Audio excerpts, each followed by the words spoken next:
السلام علیکم ورحمۃ اللہ وبرکاتہ۔ امید کرتا ہوں کہ آپ تمام حضرات بخیر و عافیت ہوں گے۔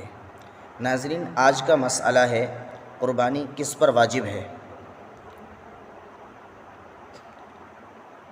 قربانی واجب ہونے کے لیے دراصل 5 شرطیں ہیں: عاقل ہونا، بالغ ہونا، آزاد ہونا، مسلمان ہونا، پلس صاحب نصاب ہونا۔ یہ 5 شرائط میں نے آپ کے سامنے بیان کی ہیں۔ اب 5ویں شکل ہے، 5ویں شرط ہے صاحب نصاب ہونا۔ اب یہاں نصاب کو سمجھنا ضروری ہے کہ نصاب کیا ہے قربانی کے لیے۔ دراصل قربانی کے نصاب میں 5 چیزیں شامل ہیں: چاندی، سونا، مال تجارت۔ مال تجارت کس کو کہتے ہیں؟ مال تجارت وہ ہے جس کو بیچنے کے لیے خریدا ہو۔ اب مال تجارت کچھ بھی ہو سکتا ہے، وغیرہ وغیرہ۔ اور 5ویں چیز ہے، چوتھی چیز ہے کیش اماؤنٹ۔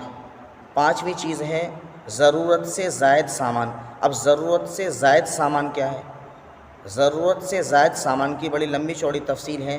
مختصراً اتنا سمجھ لیجئے جو ہمارے ضبط میں آ جائے: ایسا گھر جو ہمارے پاس موجود ہو، جس میں ہم نہ تو رہ رہے ہوں اور نہ ہم کسی اور چیز کے لیے استعمال کر رہے ہوں، بس ایسے ہی وہ موجود ہو ہمارے پاس، نہ ہم رہ رہے ہوں نہ کسی اور چیز کے لیے استعمال ہو رہا ہو، اور سال بھی گزر گیا ہو۔ ضرورت سے زائد سامان، ضرورت سے زائد وہ سامان کہلائے گا، چیز کہلائے گی۔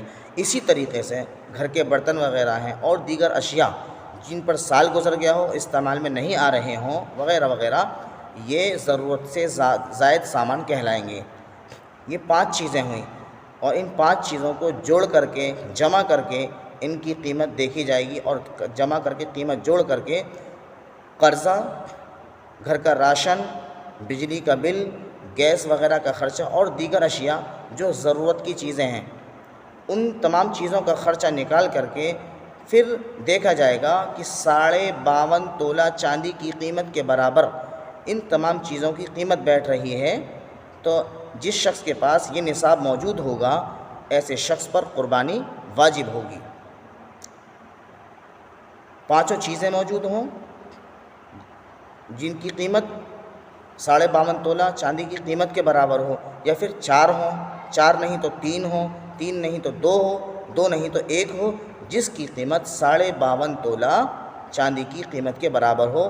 قرضہ، گھر کا خرچ، لائٹ کا بل، گیس کا خرچہ اور دیگر چیزیں جو ضرورت کی ہیں، ان تمام چیزوں کا خرچہ نکالنے کے بعد پھر دیکھا جائے گا کہ اس کی قیمت 52.5 تولہ چاندی کے برابر قیمت کے برابر بیٹھ رہی ہے، تو پھر اور یہ نصاب ایام قربانی میں موجود ہونا ضروری ہے۔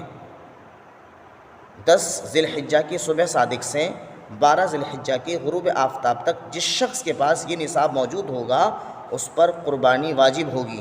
اب گھر کے افراد میں کوئی بھی شامل ہو، باپ ہو، بیٹا ہو، بیٹی ہو، ماں ہو، کوئی بھی فرد ہو گھر کا جس کے پاس یہ نصاب پایا جائے گا، ایام قربانی میں اس شخص پر قربانی واجب ہوگی۔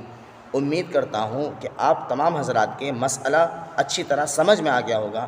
تو دوستو، آخر میں آپ سے درخواست کرتا ہوں، اپیل کرتا ہوں، گزارش کرتا ہوں کہ ویڈیو کو زیادہ سے زیادہ شیئر اور لائک کریں، تاکہ ہماری یہ ہر ویڈیو دیکھنے والوں کے لیے، ناظرین کے لیے اور سامعین کے لیے ہدایت کا اور رہنمائی کا ذریعہ بنے۔ لاسٹ میں یہ بھی کہوں گا کہ ہمارے چینل کو سبسکرائب کریں تاکہ ہماری ہر ویڈیو کی نوٹیفیکیشنز آپ تک بآسانی پہنچے۔ فقط والسلام۔